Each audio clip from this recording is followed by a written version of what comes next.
Hey, all right, I would like to welcome Daniel Whiteson. Thanks for coming and being here with us. Daniel is an old friend of mine. We used to work in physics together a long time ago. We shared a hallway in some offices, so some offices that were literally like trailers, like temporary buildings outside of a giant hall that had a physics experiment in it. Very fond memories of the being in those hallways.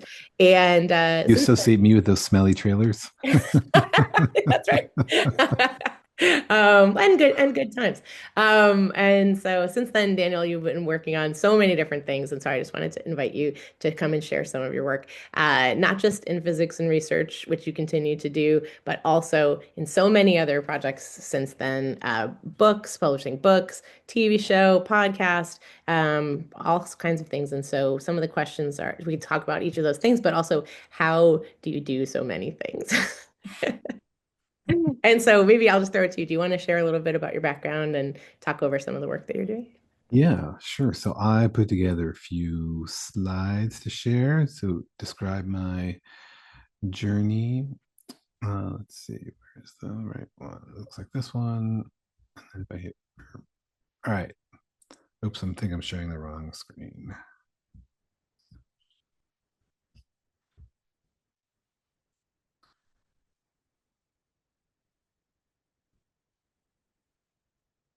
Okay, and then, all right. So this is about my science and my psychom. Mostly it's going to be about my science communication, but just want to tell you who I am in my day job is that I'm a particle physicist. I work at CERN on the experiment called Atlas. We measure precise things about the Higgs boson. I have a research program also in machine learning where we try to develop new techniques to extract more information from that data. New side projects in astrophysics and in particle theory, also mostly leveraging machine learning techniques that I picked up in particle physics land. But today I'm mostly here to talk to you about my other projects, all my side projects, which include books, podcasts, and a TV show. I want to tell you about my journey here. And the most frequent question I get about this is, Daniel, why do you do science communication? Because you seem like a busy person. Why would you spend your time? And the reason is that there's a big gap out there. Like, number one, there are people out there who are actively trying to confuse you about what we know about science. Here's a recent interaction on Twitter about people who say, like, what science sounds like bullshit to you? Big Bang Theory is probably bullshit because I misunderstand it. And, the responses are mostly like, yeah, they're all lying to us. And this is a tragedy, and somebody needs to help rectify this. But even the like mainstream depictions of science, like in the New York Times, here's how they described it when we discovered the Higgs boson. They said we had revealed the deepest layer of reality our species has ever probed. And like, I smoke banana peels, but I don't even know what that means. And like, I was involved in this research. So there's like a big gap between the science that's being done and the science that's being communicated. And you see this not just in particle physics, like you see this in communicating health science. People who find a correlation between how much coffee you drink and how long you live conclude that if you're not a coffee drinker, you need to consider if you should start, right? And like we all know the relationship between correlation and causation.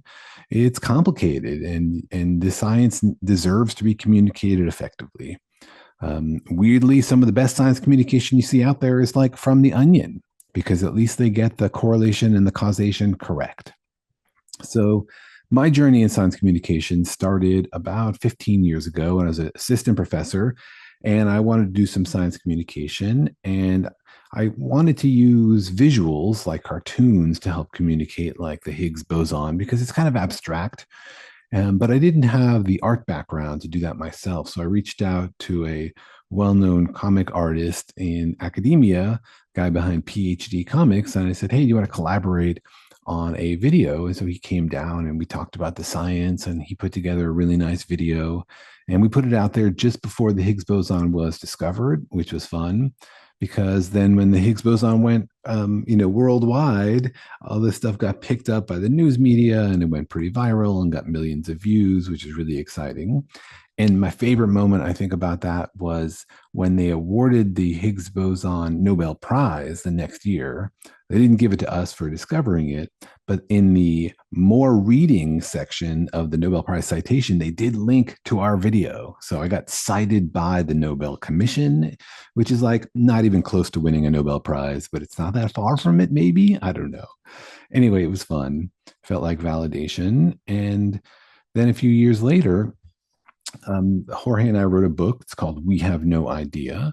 And I had no idea about publishing, but an agent who had a successful science comic book with the guy behind XKCD Comics, he reached out to us because Jorge is a well-known webcomic and said, "Do you guys want to write a book together?" And I said, "Yes, I do have ideas for a book, and it's mostly about everything we don't know about the universe." And so the book is mostly about the things we haven't discovered. And because Jorge is a cartoonist, he added lots of really fun charts and silly cartoons to the book, which made it really accessible, I think, and easy to read. And the book got translated into a bunch of different languages, I think 25 or so, which means that all of my terrible dad jokes, some translator had to figure out how to convert that into Polish or into Korean or whatever. So apologies to them. We wrote another book which came out in 2020 based on all the questions we get about the universe. And then I made the basic mistake people make when they write a book and publish it, which is I read the reviews on Amazon. And some of these are great. Some of them are like, "I love this book. It made me laugh. It compares it to The Far Side. That's great." This is the kind of review you want. This is the kind of review makes you feel like, "I'm glad I wrote this book." But then, because we were writing a book about how there were unsolved problems in physics, we also got reviews like this, 2 stars, because we didn't acknowledge this guy's personal theory that solves all the open problems in physics. And so he was disappointed. Then, of course, reviews that say, "Great book, but don't like the dad jokes," or "Here's my first 1 star review." And let me tell you, as an author, it really stings, a 1 star review. This one we got because the book was delivered in the rain and landed in a puddle. And so I got a 1 star review. But we had a lot of fun with the book and decided to launch a podcast. This was like a year before everybody started a podcast. They were still a little bit new. And the guys at iHeartMedia, which used to be Stuff Media, reached out to us because they saw us give a talk about our book and said, "You guys have a fun dynamic. Would you like to start a podcast?" And so we did. And so that was the origin of the podcast. Daniel and Jorge Explain the Universe, which lasted for about 6 years and covered lots of fun topics. Wrapped up a couple of years ago. I have a new podcast called Daniel and Kelly's Extraordinary Universe with my friend Kelly Weinersmith. She's one of the brains behind A City on Mars, an award-winning book about whether or not we're ready to settle space. And on the podcast, we talk about all things in science and make jokes and try to engage with our listeners. And I tell the listeners, please, if you have a question about something we say, write to us. Happy to answer your questions. And so I get lots of emails every day from people who see something in the media they don't understand or have a question about something. And I write back to every single one of them because I think it's important that scientists are responsive and accessible. I know that most academics' emails are like black holes, but I write back to everybody. And I think it's fun. I even wrote back to this kid who asked, "How do you make a bomb to destroy Mars?" This is an 11-year-old. First, I actually wrote to his mom and asked, "Is it okay that I answer your kid's question? You may be raising a supervillain." And she was cool with it. So I gave him some scenarios to play with. And podcast was pretty successful. Here in the US, it was ranked in the top few natural science podcasts, though I have to wonder why Brett Weinstein's COVID misinformation podcast counts as natural science, or the Sasquatch Chronicles, which is the #1, counts as natural science. But I will say that in the UK, they're doing something right with their educational system because there we're ranked #1. And the podcast also gets nice feedback. Here's a lady who wrote to us who was inspired at 60 to go back to school and get her degree in astronomy, which is really nice to hear. Here's somebody who liked listening to the podcast because it put them to sleep, because my voice is deep and makes people sleepy. And hey, as long as you're downloading it, that's cool with me. You've got that Um, nice microphone, so here's. yeah, well, might as well use it. Um, it's that, or I can do movie announcements, in a world. Anyway, here's somebody who likes listening to the podcast, and partially because it drives his wife crazy on long drives when she's forced to listen to it. And like, I don't want to be in the middle of his marriage, but I'm happy he's listening. My recent project is a book with Andy Warner. He's another nonfiction cartoonist, a friend of mine. It's called Do Aliens Speak Physics? And it asks the question about whether our physics is universal. A lot of the physics we've learned, we claim works everywhere in the universe. Newton told us that physics works on Earth and also in the heavens, and we can see galaxies far away follow the same laws. And that's all cool, and that's data driven. But physicists often go even further and say, the aliens in those galaxies or on those distant planets will also have to develop the same science that we have. So Carl Sagan, a big proponent of this idea. So the book asks whether that's actually inevitable, whether it's possible that aliens could have different ideas of physics that are equally valid, whether their physics could actually be more alien than we even expect.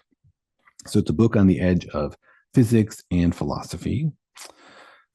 And then in late 2018, PBS put out a call for people to pitch them a new preschool life science TV show. They wanted a show for the 3 to 6 year olds, and they wanted it to be about life science, but they also wanted to teach science concepts.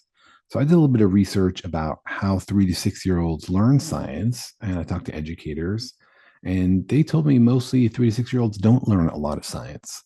And one of the obstacles is that teachers and parents are hesitant to bring up science with these kids because they're afraid the kids are going to ask them a question they don't know the answer to. So the premise of the show is called Elinor Wonders Why.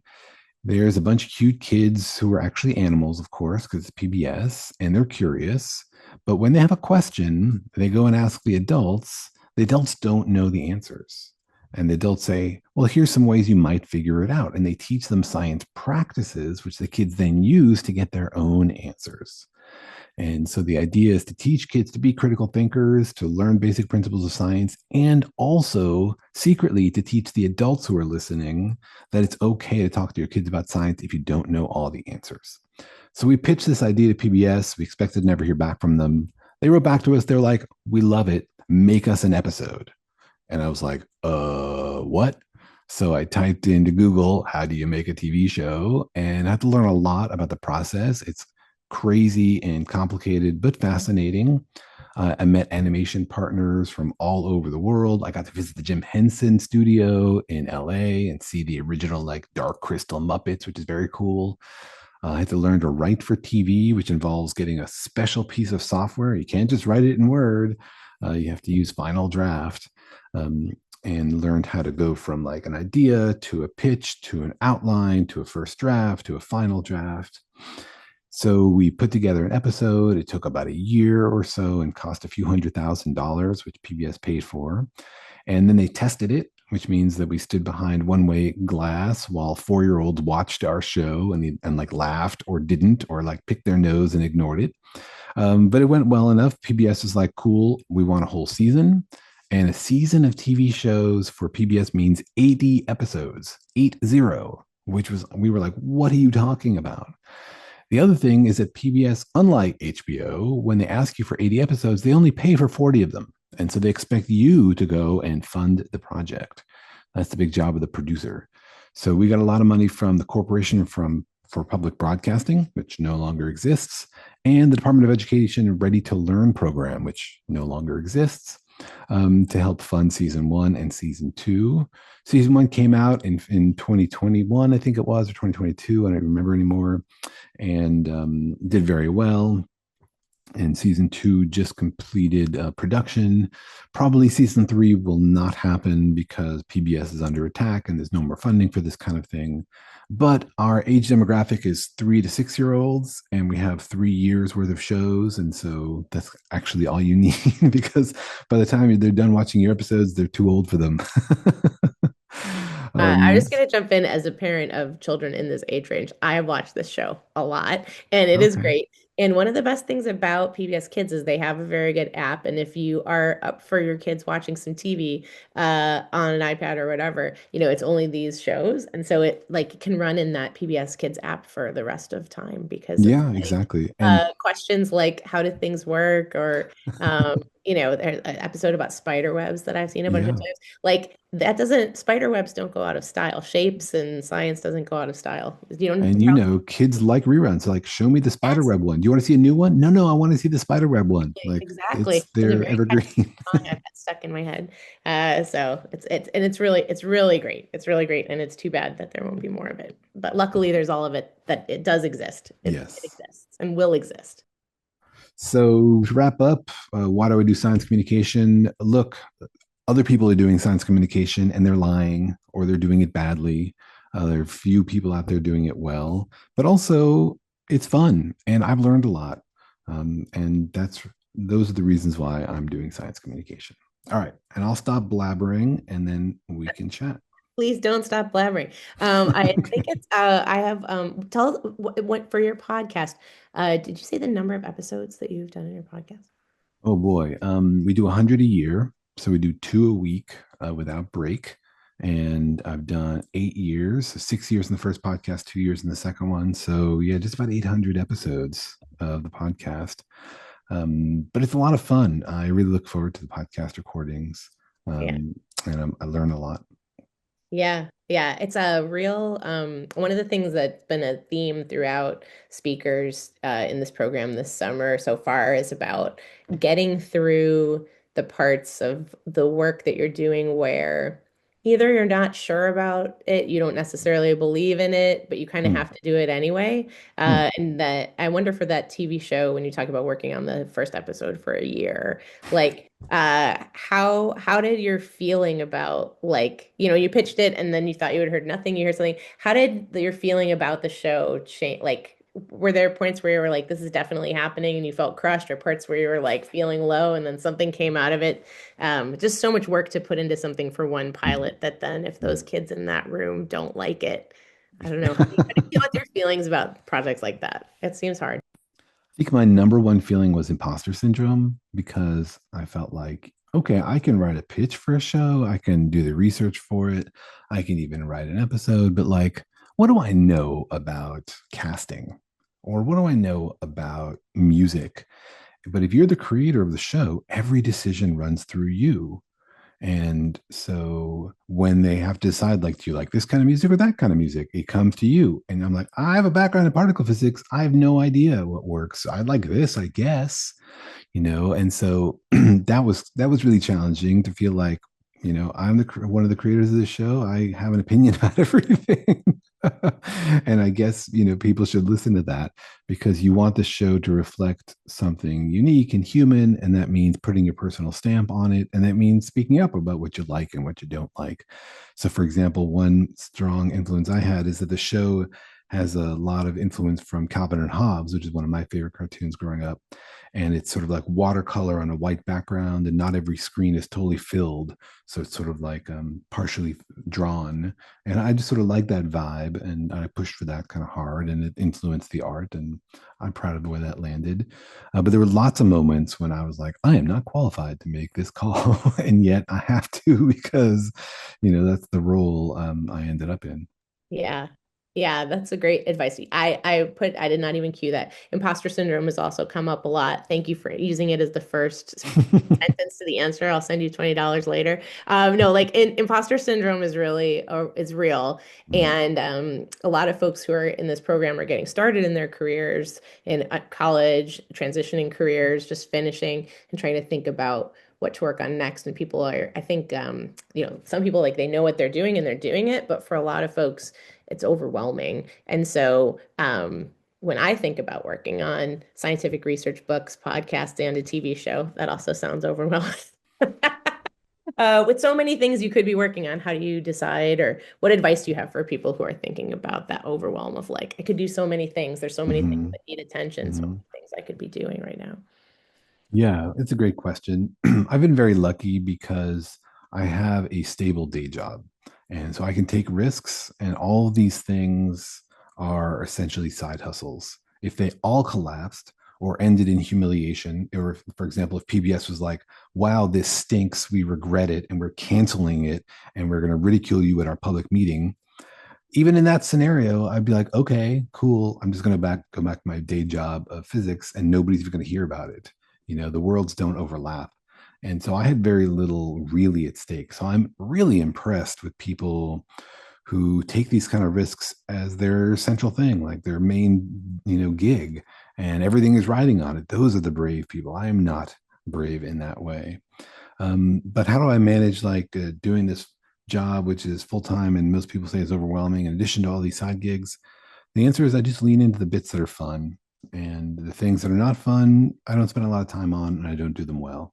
So, the things that I enjoy, I spend time on those. You always have way too many things to do, and I just pick the ones that I think will be fun to work on, and everything else I try to get done as efficiently as possible, without spending any creative energy on it.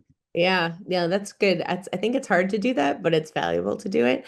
I'll tell a story that about a piece of advice I got from you that I feel like is useful for people who are busy. Hmm. A long time ago in the particle physics, there's like these very specific. There's these conferences that come every year, and they have names, and everyone's like, "We're working on this result for this thing. It's going to be for this conference. It's going to be for that." And then there's like a run-up approval process.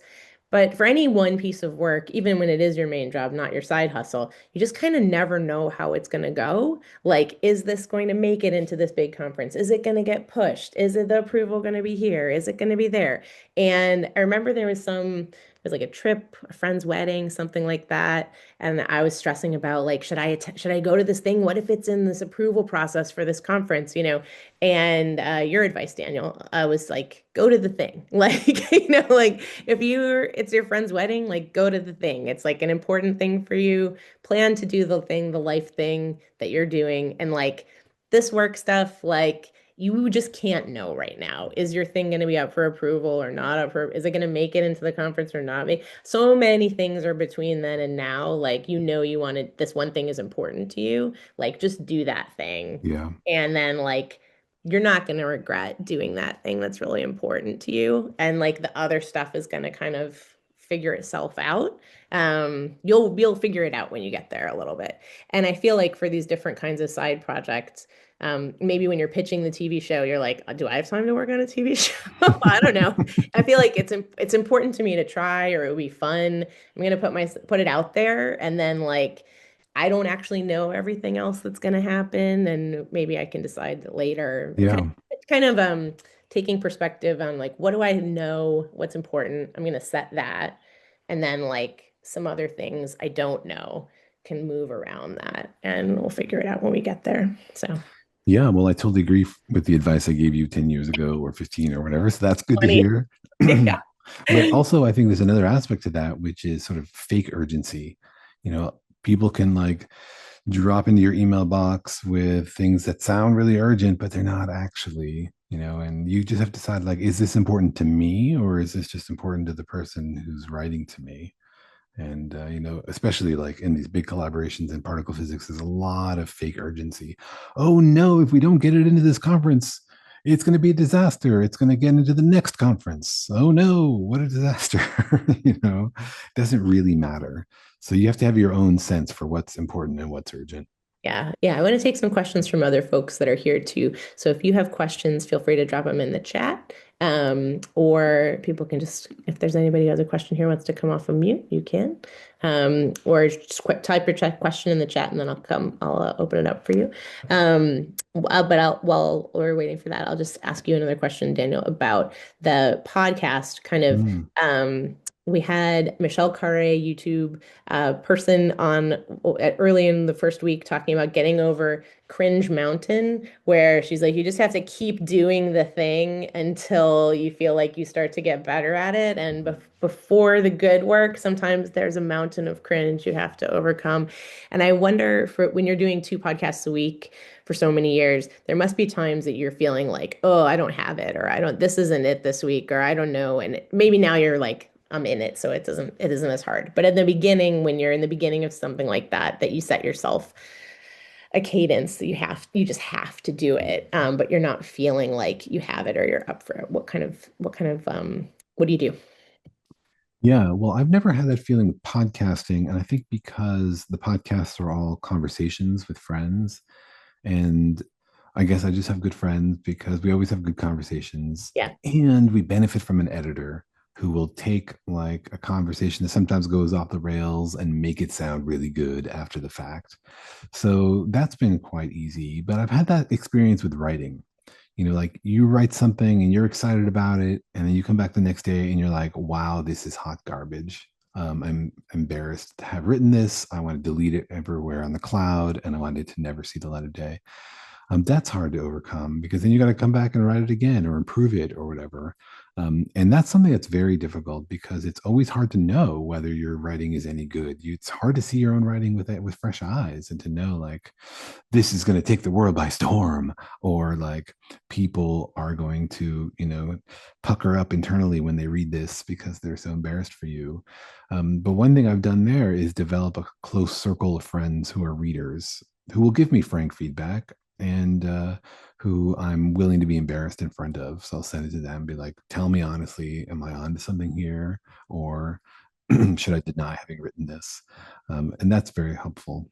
Yeah, that's good. It's having some support. Both cases, the support of kind of the guests in your podcast. You're not doing Hmm. it alone, and your editor. Yeah. And then in the book writing, some people that you can go to get some feedback, some honest feedback. DJ, who's working on this program, he's always saying, like, ask people to be, beat this up, like, be direct, like, Yeah. tell me now, do I have something in my teeth? Like, you're my friend. Before I go out there, like, tell me if this is anything. So Exactly. having those folks that you can go to that you trust that they're going to tell you if it isn't, having a Hmm. relationship where you can get direct feedback. Yeah, it's really And that important. doesn't get easier. Like I've written and published 3 books with major publishers. I'm working on a fourth, and I'm still in that situation. I write something and I can't tell if it's any good. And I send it to friends and they're like, no, this isn't any good. Or they're like, there's something here I like, but the rest of it's garbage. That doesn't get easier, Yeah. or maybe for other people it does, but not for Yeah, me. yeah, yeah. Let's talk a little bit about scientific research too. While you were here, there are people in this program I know from many friends of ours who referred people in here who are working in research backgrounds. And while we have you here, it's good to talk about these other projects. But for students who want to get involved in research in physics or in any other scientific field or any other field for research, what are some like top three things to get started for folks who are interested in research? Yeah, number one is figure out the big questions that you're excited about. Like, if you met advanced aliens and they had all the answers and you got to ask them one question, what's your question? Because your research should be driven by your own curiosity. It shouldn't be like, wow, quantum materials are hot, because then you're not going to be excited about it. It's got to be driven by like, I want to know what's inside a black hole, or I want to know how to build a superconductor, or whatever. It's very personal and it has to be you.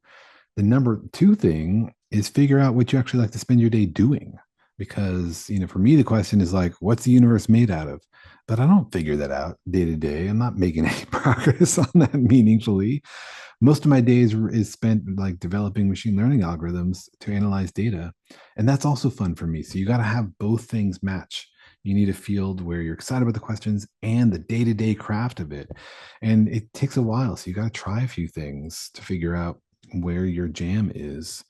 And then, to actually get into it, just find a professor whose work you think is cool and write to them. Most of them will be like, hey, that's cool. We have this in common. And some of them will give you an opportunity. And I work with a lot of undergrads. I think I have like 15 this summer of folks who are interested in figuring out if particle physics is for them. Yeah, and when people write that, like, I'm interested in this, what's the best way for people to contact you or other, like, how do you what's that email look like, or what do they need to have? It's just Mhm. like I'm interested, or do they need to have some other stuff to make it past? I feel like that's a real common question folks have right now. Number one, do not use AI to write your message because it will come out mechanical and generic and obviously AI, and you will not get a response. And if you're not willing to write the message, why should you expect anyone to read it? So don't choose AI to write your message. Write something personal and human and say why you're excited, and maybe you'll get a response. I know that most faculty's emails are black holes and they won't respond, but you only need one response. Yeah, exactly. A student in a different presentation today was saying, "Oh, could I reach out to professors that I don't know?" And we're like, "Yes, yes, definitely. That is the way to do it." I mean, if you know them, great. If you've had a class with someone and you liked their class, they're going to know you more. But if you don't know someone, it's totally fine. It's totally okay. Great. I see a question here in the chat. How do you get unstuck? What it's the kind of Mm. this theme of, what do you when you hit a wall? What do you do? Yeah, either I just put it away and I come back in a few days and then I can see the problem with it. And that's true either for research where like there's a bug and I can't figure it out. Sometimes just distance will help you figure it out. Or writing when you're working on something and you feel like it's just not coming together. Sometimes just stepping back and giving it time, you can come back with fresh eyes. The other thing is reading more. Often, if I feel like my writing isn't going well, it's because I don't understand the topic deeply enough, and I need to read more to have a deeper understanding and more of my own thoughts about the topic. So I'm not just like giving a superficial analysis. So basically, stop working on it. Give yourself some time and come back. And that's the joy of having multiple projects. When I'm frustrated with my day job, I can go work on a podcast episode. When the podcast episode is not coming together, I can go back to my research project. And so for me, multitasking is helpful because it forces me to put things aside and give things a fresh look.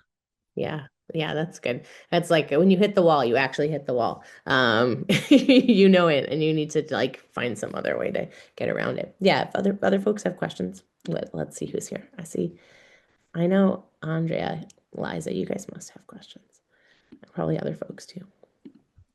If I pause, will someone ask another question? Well, I Yeah, there guess you go. general, you are doing, I agree, fantastic work. Like people need to understand science and to be able to engage with it. At some point during the pandemic, I fell into like your local epidemiologist because I feel like that's part of what she does is try and make it approachable and easy to, consume.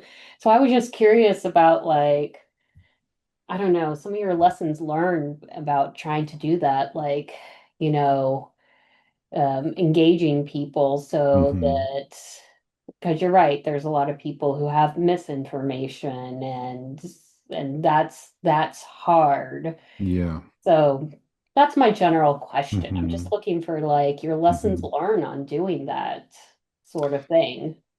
Yeah. Good question. I've tried a few different approaches. One is like just be a positive, constructive voice. I'm going to talk about science and I'm going to do it in a way I think is accurate and accessible. I'm going to be here for the people who are seeking out real answers. And that works, but the audience is small. My audience, for example, is tiny compared to those actively pushing misinformation about science because it's an attractive story to say, look, they're lying to you, but I can tell you the secret truth. And you can be in on the club and you can know more than the stupid people down the street who believe the official narrative. It's an attractive story. Cult leaders have used it for a long time and it works. It sells very well. It's nonsense, of course, but it doesn't need facts. It supports itself on the lack of facts. The reason you can't find evidence for it is that they are hiding it, and that proves that they're hiding the evidence, blah, blah, blah. So that's frustrating. And I've thought about trying to combat that directly. I even reached out to some of these misinformation podcasts and offered to speak on them. And I recently got flown to Vegas to be on a podcast with millions of listeners. And the number one question in the chat there was, oh, he's a scientist at CERN. Ask them why they opened a portal to let demons in from another dimension and explain the death ritual that CERN had. And, like this is the kind of discourse we're dealing with. It's really hard to penetrate that bubble with actual facts. And so I tried, and people pushed back and they were like, don't tell me you're not opening portals. I know you're opening portals. You're just a mouthpiece for the Zionist, whatever, whatever. And it's overwhelming. The job is massive. We are losing, and it's not even close. We are losing badly, because the internet amplifies idiots and and encourages them, because they meet the other idiots, and they get to know each other and believe each other. So I don't know what the answer is. I have failed to solve this problem. um, I I guess don't I know. would say one thing just from listening to you. You found your niche, and yes, your niche you'll say is smaller, but maybe that just means you need more people to do their niches. So like I talked about, the one newsletter, I just need more niches to Yeah. sort of stand up is potentially a way in, but I do appreciate your honest feedback of it Yeah. and your humor you bring to it. Thank you. Yes. More jokes, please. Liza, I see your hand is raised. You want to, yeah, join in. Liza's a journalist also, so has some professional experience. Oh, Oh, yeah, Liza, you're there? Yeah. Unless you raised your hand by accident, but maybe it was by accident on purpose. No, sorry, I didn't take myself off mute. Um, so I have a couple questions that frequently come up in conversations with younger people, and hmm. I'd love to hear your thoughts on them. The first has to do with authority, and the second has to do with, criticism and trolls and all of that. So the first one is, a lot of people who don't have a lot of experience, they say, well, who am I to talk about this?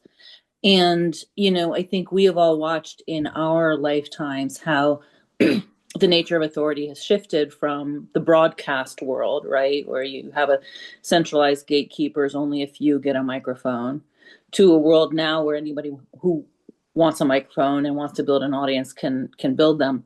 So how do you talk with young people about sort of having confidence in their own thoughts and their own voice? That's the first part. And the second part I tried to convey to everyone, young people and also older people who ask me about this, is they're afraid that when they start putting their ideas out in the world, that people are going to come and attack them and tell them they're wrong and all of that, right?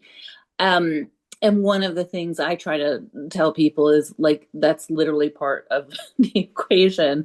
And so how do you talk to people who are new to this about not feeling concerned or worried about that aspect of it? Yeah, wow, those are great questions, and thank you for the advice you've given to young people. I mostly agree with you, and I think my main piece of advice is figure out what's inspiring you. Like, why do you want to do this? What is the goal for you personally? Like, what is the thing you want to communicate, or the people you want to reach, or the thing you enjoy doing? Because if it's a drag and you're doing it for some other reason, you're not going to have fun and you're not going to put out good stuff. It needs to be joyful in some way. So for me, I really look forward to recording my podcasts with Kelly because she's a friend and we always have fun and I can never predict where it's going to go. And then later when I listened to it, I was like, that was a really fun hour. And so I enjoy it, and I enjoy the process of doing the research for my writing because I'm learning stuff, and it's things I was always curious about, but never gave myself the excuse to go read. Like I went and read about how the Mayans developed astronomy and mathematics and how that all worked and how it was different from European mathematics, and super fascinating. I enjoyed every minute of it. And so for me, because it came from something that was joyful, then it felt natural and it felt real and it felt like mine. And I think that that's what's going to make people succeed is when they find the thing that's personal to them and they put their own personal flair on it. And there's always going to be criticism. Yes, you put yourself out in the world and somebody's going to be like, 1 star, it landed in a puddle. um, but if you're doing something you think is meaningful, then it'll find its audience, and some people won't like it, and that's cool. The same way like some people want to do particle physics, and some students they come they do particle physics with me, and then they're like, "This was really boring. And I'm like, that's cool. That's fine. Lots of people prefer like sloshing around in the jungle looking for spiders, and they think that's the best way to do science. And to me, that would be horrible. But, it's all very personal. So I just don't take it personally because we're all different and people like different kinds of stuff.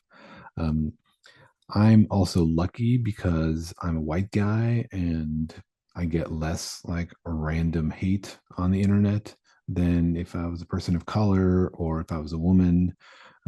I get a little bit of the anti-Semitism, but not that much. And so I've been mostly lucky. And most of the feedback I get from people is very positive, except when they send me their theory of everything and I write back with like 5 flaws in it. Then they're mad. But that's what they wanted. So, um, but it helps for me that this is not my main thing, and so it's easier for me to brush it off. But I also tell people who are having dual careers, people who are scientists who want to do science communication, I think it's really valuable to have active scientists. We have people like Neil deGrasse Tyson, who's no longer like doing science day to day, but speaking for it. Um, but I think it's also valuable to have people who are like still doing science on the front lines speaking for it. But that's very difficult to manage those careers because academia still doesn't look very favorably on science communication. If you're a scientist and you're spending time on science communication, people are like, well, why aren't you spending that time on science? Which is weird because, like, if you're a scientist and you also were a rock climber, people were like, well, you should climb rocks less and do more science. Like that seems ridiculous. But science communication is like close enough to your expertise that people feel like it's a distraction somehow. And I personally, when I went up for promotion here at UC Irvine, I got the most number of no votes in history of our department at the time because some old folks were like, spends too much time on his books. Um, and so there's a danger for young people if they split their effort a little bit. They won't be seen as like the top research person anymore. They'll be seen as, oh, research and SciComm, and they'll lose out in the job race to a pure research person. So the realities are my encouragement for young people is not to spend a lot of visible time on SciComm until they already have that job, which is a tragedy and it's unfortunate, but it is also the realities. That's the advice I honestly give people. I wanted to pick up on that last point that you made about, academia looking down on the, what I would say popularization, right? That's also a term that's often used. And that is a paradigm that people will run into in a lot of different fields, right? Is that when you try to do something to speak to a general audience or whatnot in many fields. So I come from journalism, and there's a lot of what we call news content creators these days. And the old guard, the people at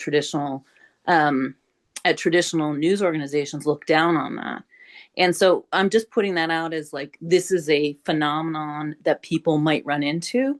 And I try to tell people, don't let it influence you, right? That's just the nature of a new world emerging and the old world either not understanding it or feeling threatened by it. And therefore they'll use language, discrediting language, right? And and it's just like, someday it's going to rain and it's just the way it is. Not to let it bother you.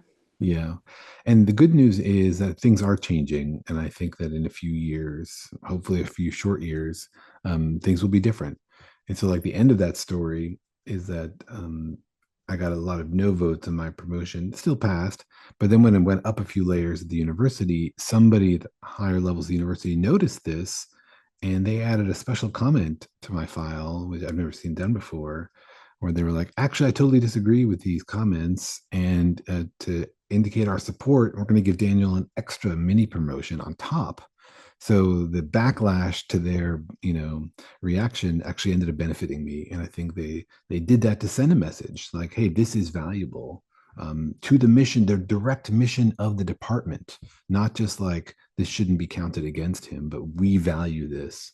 And I was like, awesome. And also F you to the gray hairs who tried to sabotage me and ended up doing the opposite. Yeah, well, it's like a little bit of imposter syndrome recovery too, in some ways, if you're like, take yes for an answer. Like, they hired me, they promoted me, they want me to keep doing the stuff I'm doing. I feel like the whole time I was working in physics, I was also trying to like do things like organize a group of graduate students to mentor each other or something, and that similar to SciComm, uh, anything that's like social or helpful to people is like falls also into this kind of glue work thing that's like don't organize a picnic, just focus on your research. But I remember like as I went through different jobs from a PhD to postdoc to staff scientist being like, Mhm. well, I'm gonna like organize a picnic thing because they picked me out of all the people to do this stuff. It's the kind of thing I do. If they didn't want me to do it, they shouldn't have picked me. And so my PhD advisor, who was great in a lot of ways, at some point was trying to tell me, like, don't do so much grad school, graduate student organization and community building as the thing, spend your time on research. And I told him, I was like, hey, if I don't do that stuff, I'll quit. Like it's like one of the things that keeps Yeah. me here to do it. Like I don't want to be in a department that has no community. Like I Hmm. just Hmm. will be miserable. And so, like I will do, I appreciate your advice on what I can do to improve my research and my, day job part of this. But this other part of it, like you're saying, Daniel, if I was going rock climbing, I don't think he would have had anything to say about that. But because I was like spending time in the department trying to like build a student peer mentorship program or something, and it was more visible. It's like, oh, don't do that stuff. And I'm like, well, I kind of have to, otherwise I won't want to be here. So Yeah, like, you got to follow your instincts and be true to yourself. That's when you're going to do your best work, and that's going to, lead to the best outcomes. yeah. Yeah. What about another question in the last minutes we have here? Anybody have other I questions? have a quick question. Daniel, what are you learning right now? Uh, and what is a project type that you've never worked on before, but you'd love to do someday? Oh, yeah. What I'm learning right now, I had a pitch for a new book that I sent to a publisher, and they liked it, but they wanted a more visual version of it. And so right now I'm reading about what they call like cartoon mechanics, ways to tell a story using clever cartooning. For example, do you know the book? There's a monster at the end of this book. Famous book, amazing book, genius book. And in the book, Elmo, or is it Grover? It's Grover. Grover tries to stop you from turning pages by like building a brick wall or whatever. And it plays on the like, I'm in a book, but I'm talking to you, and the turning of the pages. And so I'm trying to learn how to use that to communicate science in a way that engages the reader in a different way, because that's what the publisher was excited about. And so that's what I'm learning about. And it's been really fun and fascinating. Have all sorts of cool ideas. Like this cartoonist I'm working with has this idea to turn the bottom part of 50 pages of the book into a little flip book you could use to like do a sort of low budget animation to demonstrate something rather than having still images, this kind of stuff. Mad Magazine foldouts. So I'm learning about all that, which is really fun. What's something I always wanted to do but never got to do? Oh my gosh. Um, Beat Obama in basketball? I don't know. No. I don't know. I'm not one of these people who like wanted to be on camera. Um, you know what? Here you go. I wanted to be the science advisor for a big budget science fiction movie or TV show. I wanted them to call me and Still consider. time, Daniel. There's still Yeah. time. And recently, and just this week, they wrote to me and they said, here's a season of this science fiction show. I had signed an NDA, so I can't say any more about it. Or watch it, and then we want to have you on the after the episode podcast to discuss the science of it. And so I got to do that a little bit. It's like they've already recorded it, so I got no influence. The science is all wrong, but it was fun to watch. So I would love to be I would love if Marvel would call me up and let me advise them on their multiverse nonsense. I feel like another theme of a lot of the speakers of this summer, the last couple of weeks, is like you don't know where that next thing is going to come from. So, you have 800 podcast episodes that are out there. People are going to be looking at, movie script and thinking like, okay, well, actually, where can we find that? You're going to find your Yeah. podcast. A friend of mine just started in a movie studio, he has a script that has a lot of physics in it. I got to read it, but if they ever make it, I'll tell him he should bring you in to Please actually. do. Another You put it funny, out there into the world now, yeah. so Another maybe. funny experience was I got an email from somebody organizing a conference for bankers, and they wanted a keynote speaker to blow your minds one evening. And so I said, sure. And then they asked me for my fee, and like not something I typically do. So I had no idea, but I was like, bankers, they pay. So, I did some Googling. I asked some AIs. They suggested I ask for what seemed like an outrageous speaker fee. I could not get myself to ask for that much money. So I asked for like a third of it, and they wrote back immediately and said, "Oh, that's no problem," which means I should have asked for more money. Um, but yeah, I always hope to get into the like corporate speaking, overpriced speaker gig. So we'll see if that happens. There you go. Anyone out there who has overpriced speaker gigs, Daniel will Exactly right. discount the rate less. Yeah. Would Um, you like me to put you to sleep at the end of an evening? I can do that. because you mentioned AI and it's definitely on everyone's minds for people thinking about jobs. What's your best use it for this, don't use it for this? You already said Mm, don't use it to write your email to your professor to get to know them because it's not you who's really expressing your thoughts yeah. there. But like use it for this, don't use it for this. Tell us. Use it as an assistant, not to replace your brain. Don't use it to write your emails. Don't use it to write your papers. Use it to summarize literature. Use it to find bugs in your code. Use it to, automate mindless tasks. But don't use it to replace yourself, because your creativity and your ingenuity and your thinking and your writing is your thinking. Your thinking is what makes you human, and that's your contribution to the world. Yep. That's good. Good. Great. Okay, one more question. Thank you. Yes, hearts. Anyway, I have one more question for Daniel. No, I can think of. Who's going to win the World Cup? Oh yeah, who's gonna win the World Cup? What do you guys think? Are you watching a lot of World Cup games, Daniel? I am, and I had to avoid the traffic because there was one down here in Orange County.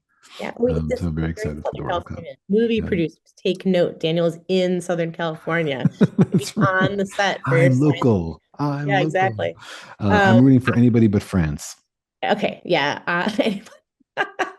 I just keep getting so confused that they're on during the day. Like that's Mm, the main thing that's right. I just think of the World Cup in the United States as being on at some, you're in a bar at 5 o'clock in the morning with people all cheering for Scotland or whatever. And so when people say they're going to watch a game, I always think my brain goes to like, is it at 4 in the morning? Is it in, it's hard to believe that they're in the daytime. Any other non-World Cup related questions before we let Daniel go? Oh, okay. Well, thanks. Here, I'll ask like a last piece of advice for folks who are mm. maybe thinking about this kind of, because you are a professor of college, and are around college students. When people are like, what should I do about jobs? Juniors, seniors, people who are like who are either just graduated or graduating. The job market's such a mess for so many reasons. Mhm. What's your advice for people who are trying to figure out what to do for jobs right now? Yeah. Number one piece of advice is don't ask anybody my age, because we don't know, because we grew up in a very different system, um, and we survived it, mostly through luck. And which we often attribute to our own special factors Like, unfairly. But I have kids who are in college now, and they ask me for advice, and I can't give them that answer. And so the answer I give them is, figure out what you love and do that, because that's where you're going to shine. Do the thing that's joyful. That's where you're going to contribute the most and find the most satisfaction, and hope you figure it out, and hope that turns into something sustainable and supportable. But I'm a big believer in like really just following your passions and trying to make it work. Yeah. And what if those passions don't have like an immediate paycheck and you need that? What's the like, how can you get to that? Like, you want to do music, you want to do art, you want to Yeah. do become a theoretical physicist and not a highly paid or easy to get job. What about in the meantime? Yeah. Hope that you're born to a family that can support you while you figure it out. Yeah. It's an inequitable system. Yeah. And for my part, I've worked hard to provide a little bit of buffer for my kids so that they can figure that out. And I think that's one of the most important things I can do as a parent is help them avoid the immediate need to make a lot of money while they figure it out. Yeah. And for people who don't have that, it's hard. And then it's just about finding Yeah. finding resources, finding networks, finding people that can make things go faster. I think DJ is always saying, like, how could you do it twice as fast? How could you make it twice as impactful? And so Hmm. maybe, like I worked at TGI Fridays. I had jobs that were not in my passion Hmm. zone. And so um, figuring out how to do that paid work at the same time as you can make some space for these other things. It's like, Yeah. I'll jump in just real quick because yeah. what you're saying is like that's why y'all made Hack Your Summer. I mean, y'all are actively trying to expand our networks, via conversations like this and the mentors and, allowing us the opportunity to explore passion. So for anyone out there listening to this right now, leverage what they're giving you right now. Okay, keep Yeah, going. thank you. Thank you. No, it's great. It is true. It is. And this is like, that's why the program, why we're trying to do it part-time, because we are trying to make it so that people who have Hmm. those other commitments right now and don't Hmm. have that option are Yeah. like able to find some time to explore. Daniel, I love how you kept talking about like explore something, see if it's for you, because you don't know, like you might know what you like and what you care about, but when it comes to that day-to-day work, do you Hmm. actually like it? Is it something Hmm. you want to do? Making some time to explore, that's really important. So, Yeah. well, thank you again, Daniel. Thanks for being Yeah. Thanks for having me. Fun conversation. here. Appreciate All it. right. Talk to you later. Bye. Bye, everybody. Good luck with your summers. Yeah, thanks.